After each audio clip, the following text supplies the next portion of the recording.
Morning students, I hope you all are fine. Yes, better let us start study. Today we will discuss about minerals. Okay, minerals means खनिज पदार्थ. ठीक है, जो हमारी धरती, हमारी पृथ्वी के अंदर, ठीक है, इंटरनल सरफेस में पाई जाती हैं. जैसे मेटल, कोई भी मेटल हो गया, ठीक है, जैसे चुंबक, ठीक है, ये सब क्या है, मिनरल्स है. ठीक है, आयरन, जिंक, कॉपर, तांबा, ठीक है, एल्यूमिनियम, सिल्वर, ये सब क्या है बेटा, minerals which are found inside और on the surface of the earth. ठीक है, इन्हें हम बोलते हैं मिनरल्स. ठीक है, रॉक्स में भी formed of one type of mineral such as marble. और ये मतलब रॉक्स तो ऐसे तो मार्बल जैसे मिनरल्स के थ्रू बन जाते हैं, but minerals can be metallic और नॉन मेटेलिक. ठीक है, जो मिनरल्स खनिज पदार्थ होते हैं बेटा, वो मेटेलिक भी हो सकते हैं, मेटल्स किसी भी मेटल से रिलेटेड हो सकते हैं, या नॉन मेटेलिक. ठीक है, जिसमें किसी भी टाइप का मेटल नहीं होता, इंक्लूड होता. ठीक है, टू टाइप्स के हो गए बेटा मेटल्स, है ना. तो first of all metallic means iron, aluminium, copper, zinc. ठीक है, ये ऐसी चीज़ें, सिल्वर और we can say that gold, these are metals. ठीक है, these are metallic minerals. Okay, इन्हें तो बोलते हैं मेटेलिक मिनरल्स. ठीक है, अब नॉन मेटेलिक मिनरल्स क्या होते हैं बेटा, ऐसे खनिज पदार्थ जिसमें जो मेटल से डिफरेंट है. ठीक है, these minerals do not contain metals, इनके अंदर किसी भी टाइप का मेटल नहीं होता.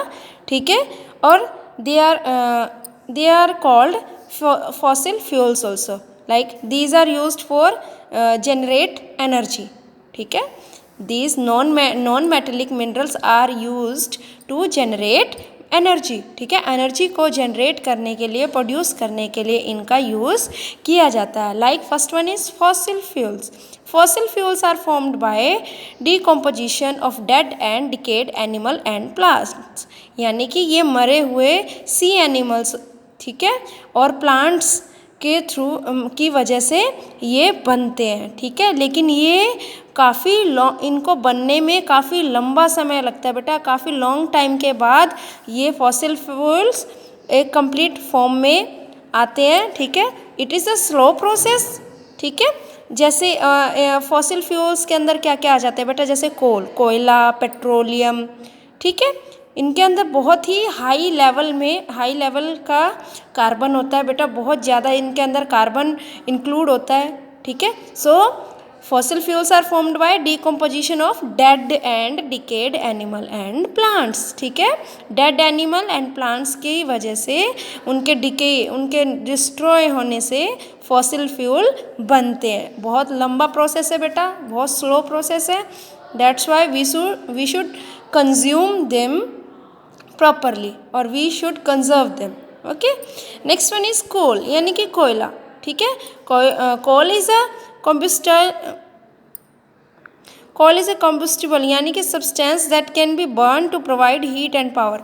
कोल क्या है, ऐसा नॉन मेटेलिक मिनरल्स है बेटा जिसको हम हीट एंड पावर प्रोड्यूस करने के लिए इसको यूज़ करते हैं. ठीक है, ये ब्राउनिश ब्लैक सेडिमेंट्री रॉक होता है बेटा. ठीक है, इसके अंदर बहुत ज़्यादा मात्रा में कार्बन एंड हाइड्रोकार्बन इंक्लूड होता है. It is formed from remain of plant that got buried deep inside the earth millions of year ago. ठीक है, ये किसकी वजह से बनते हैं बेटा, फ्रॉम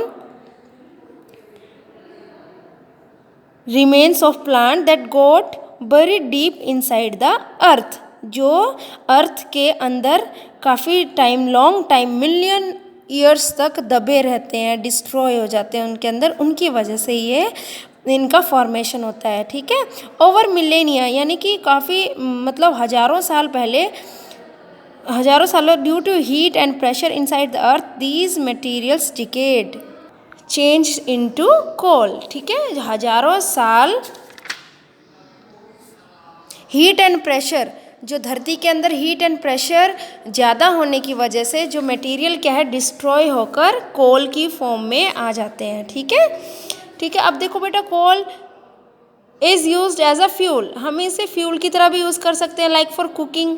फॉर प्रोड्यूसिंग इलेक्ट्रिसिटी, बिजली बनाने के लिए भी इसका यूज़ होता है। इन स्टीम इंजन्स, भाप इंजन के लिए भी इसका यूज़ होता है। In blast furnaces in the steel industry, steel industry में भी इनको बहुत ज़्यादा मात्रा में यूज़ किया जाता है, इस्तेमाल किया जाता है कोल को। Next one is petroleum. Petroleum यानी कि बेटा डीजल एंड पेट्रोल, ठीक है, these are related to petroleum. It is formed from the remain of plant and animal that lived million of year ago under the earth or on the surface of the earth, ठीक है, इनकी वजह से बनता है, ठीक है। Petroleum is used as a fuel in vehicle, ठीक है, पेट्रोलियम को हम एज अ फ्यूल व्हीकल्स के लिए यूज़ करते हैं। It is also used for dry cleaning clothes, ठीक है, कपड़ों को ड्राई क्लीन करने के लिए भी हम इनका यूज़ करते हैं। फॉर मेकिंग ल्यूब्रिकेंट्स, ये ग्रीस वगैरह बनाने के लिए भी इनका इस्तेमाल किया जाता है। Industrial waxes, printing ink and medicines etcetera, ठीक है। पेट्रोलियम का देखो कितना कुछ इस्तेमाल किया जाता है, ठीक है, इन चीज़ों के लिए। And conservation of coal and petroleum, अब देखो बेटा कोल एंड पेट्रोलियम को कंजर्व करना, बचाना क्यों ज़रूरी है? बिकॉज बेटा अब देखो कोल एंड पेट्रोलियम ऐसे नॉन मेटेलिक मिनरल्स हैं जिनको कंजर्व करना बहुत ज़रूरी है। इनकी फॉर्मेशन को बहुत हज़ारों लाखों साल लग जाते हैं दोबारा बनने में, ठीक है। ये डीजल पेट्रोल बेटा इतनी इजीली ये नहीं बनते, ये इनको बनने में काफ़ी लॉन्ग टाइम लगता है, ठीक है, बहुत लंबे समय के बाद ये प्रोड्यूस होते हैं ठीक है, जिनको हम आगे फॉर फ्यूचर अगर इन्हें हम प्रॉपरली अगर हम यूज़ करना चाहेंगे तो इनका कंजर्व होना, इनको बचाना बहुत ज़रूरी है, ठीक है। We should use them properly, ठीक है। We should switch to alternate, ठीक है। नॉन मेटेलिक मिनरल्स की को हम सोलर एनर्जी, विंड एनर्जी और वाटर एनर्जी के थ्रू भी हम रिप्लेस कर सकते हैं, ठीक है। इसकी जगह पे ज़रूरी नहीं है हमको पेट्रोलियम या नॉन मेटेलिक कोई भी मिनरल को ही कॉन्टीन्यूसली यूज़ करना है। इसकी जगह पे हम सोलर एनर्जी के थ्रू भी हम चीज़ें जैसे कुकिंग कर सकते हैं, है ना, इलेक्ट्रिसिटी प्रोड्यूस कर सकते हैं, हाइड्रो पावर, ठीक है, पानी से पैदावार होने वाली बिजली, इसे बोलते हैं हाइड्रो पावर। विंड एनर्जी के थ्रू भी हम इलेक्ट्रिसिटी प्रोड्यूस करते हैं, ठीक है, जो काफ़ी हमारे लिए और इंडस्ट्रियल पर्पस के लिए काफ़ी हेल्पफुल है, ठीक है। They are always available to us, ये हमारे लिए हमेशा ही अवेलेबल रहते हैं बेटा। सोलर एनर्जी तो most popular energy in the world, ठीक है।